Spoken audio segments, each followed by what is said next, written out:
ইবাদত বন্দেগী করে, ইবাদত বন্দেগীতে তার আমল নামা কিন্তু বাড়তে থাকবে। কোরআন হাদিসে কোথাও নাই যে পরের হক মারলে তার ইবাদত আমল নামা যুক্ত হবে না, এরকম কথা কোথাও নাই। আপনি পরের হক মারেন, অন্যের সম্পদ আইল ঠেলেন, অন্যের টাকা মেরে দেন, অন্যের টাকা আত্মসাৎ করেন, গম চুরি টিন চুরি করেন, অন্য আরও কিছু চুরি করেন, করে আপনি অর্থ আত্মসাৎ করতে থাকেন। আপনি একটা বিষয় নিশ্চিত থাকেন, আপনার আমল নামাতে নেকামল যেগুলা করবেন, ইবাদতবন্দি করবেন, এগুলার সব লেখা হবে। আপনি হারাম কাজ করছেন দেখে এগুলো লেখা হবে না, এরকম কিছু কোরআন হাদিসে আসছে বলে আমার জানা নাই।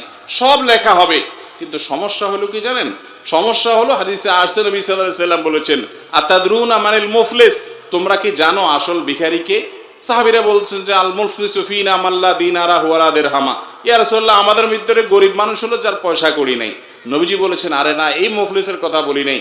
আসল মুফলিস হলো সেই লোক, যেই লোক দুনিয়াতে মানুষের সম্পদ আত্মসাৎ করেছে, অন্যের জমির আইল ঠেলেছে, চুরি করে সম্পদ নিয়ে এসেছে, হাওলাত নিয়েছে আর দেয় নাই, বাকি নিয়েছে আর দোকানের সামনে দিয়ে যায় নাই, বিভিন্নভাবে মানুষের সম্পদ নষ্ট করেছে, বোনের হক দেয় নাই বাপের সম্পদে, মায়ের সম্পদে, ফুফুর হক দেয় নাই দাদার সম্পদে, বিভিন্নভাবে ভাইয়ের হক দেয় নাই, ভাতিজার হক মেরে দিয়েছে, মানুষকে মেরে কেটে খায়।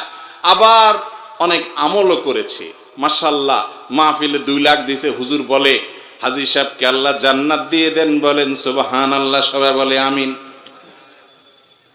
তো এরকম লোক যেগুলো আছে, তাদের আমল নামার পাহাড় নিয়ে কিয়ামতের দিন উঠবে, মোচে তেল দিতে দিতে যাবে, যা আজ জান্নাত ঠেকায় কে? এত কোরআন খতম, এত মাহফিল, এত হুজুরে খাওয়াইছি, এত মসজিদে দিছি, এত কোরআন শরীফ কিনে দিছি, হুজুর যত আছে দেশে, এমন কোনো হুজুর নাই আমার এলাকাতে, গ্রামে, যেগুলোর পেটে আমার খানা নাই।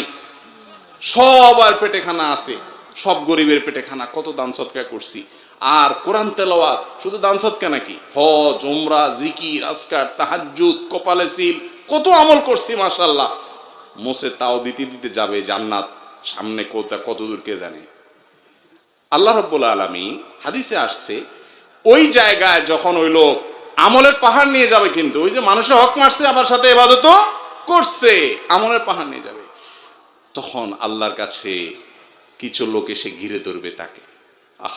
ঘিরে ধরে বলবে, আল্লাহ, এই যে লোক, ইয়া বড় হাজী সাহেব, গাজী সাহেব, শেখ সাহেব, মুফতি সাহেব, মালানা সাহেব, সভাপতি সাহেব, সেক্রেটারি সাহেব, কেশিয়ার সাহেব, সদস্য সাহেব, কমিটি সাহেব, অমুক সাহেব, তমুক সাহেব, এই সাহেব অনেক আমল করছে, আল্লাহ সব ঠিক আছে, মাগার আল্লাহ, আমি একজন রিকশাওয়ালা ছিলাম, অন্যায়ভাবে আমাকে একদিন একটা থাপ্পড় দিছে, ভাড়াটা দেয় নাই। আমি তো দুনিয়াতে আর জোর করে আদায় করতে পারি নাই, ক্ষমতা ছিল না। তুমি তো আহকামুল হাকিমিন, তুমি তো সকল বিচারকদের শ্রেষ্ঠ বিচারক, তোমার তো ফামাই ইয়ামাল মিসকালা যাররাতিন শাররান ইয়ারা, চুল পরিমাণ খারাপ কিছু করলেও তুমি তো তার বিচার করার কথা, আমি আজকে বিচার চাই। আল্লাহ বলবেন, এখন তো আর টাকা ফেরত দেওয়ার সুযোগ নাই, ঠিক আছে, আমল যেগুলা কষ্ট করে নিয়ে আসছো ওখান থেকে তাকে কিছু দিয়ে মামলা নিষ্পত্তি করে দিবেন, যাও তুমি চলে যাও।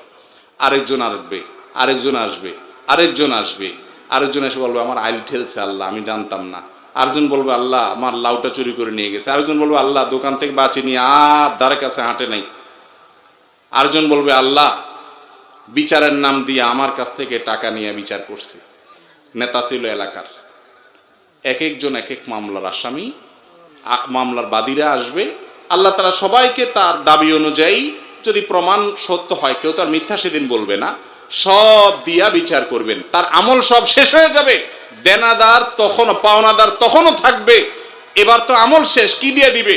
এবার তাদের পাপের বোঝা দিতে থাকবে, যে তুমি তার হক না কষ্ট, তার পাপের বোঝা নাও। এখন নিতে নিতে নিতে নিতে আমলের সব শেষ হইয়া পাপের বোঝা নিয়া তারপরে সে জাহান্নামে নিক্ষিপ্ত হবে।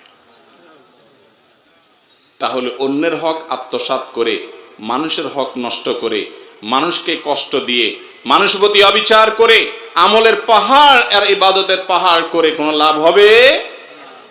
আল্লাহ আমাদেরকে বুঝার তৌফিক দান করুন। আমল খুব বেশি দরকার নাই বাবা।